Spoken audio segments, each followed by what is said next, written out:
Malabo na raw na umabot pa sa ligawan stage sina Kim Chiu at Paolo Avellino.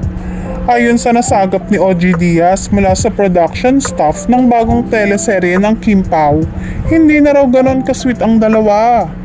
Okay sila sa set pero yung ligawan medyo malabo daw, chika ni OG Diaz. Syempre nalungkot ako, Kim Pao ako. Mas sweet sila nung una, nito na raw parang hindi ganon ka-sweet, dagdag pa niya. Umaasa naman si OG Diaz na may pinagdadaanan lamang sina Kim at Paolo.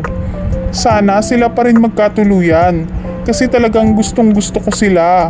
Ang problema, parang hindi na raw ganon ka-intense yung feelings ni Kim Chiu towards Paolo dahil si Paolo talagang passionate sa acting.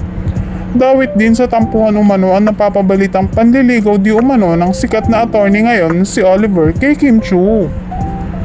Sa interview kasi ni entertainment reporter MJ Felipe, tinanong niya si attorney Oliver kung totoong may crush siya kay Kim.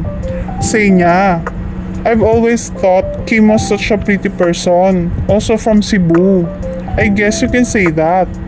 Tinanong din si attorney Oliver kung nanliligaw ba siya kay Kim. Aniya, "I don't think it's fair that I speak about that without her permission.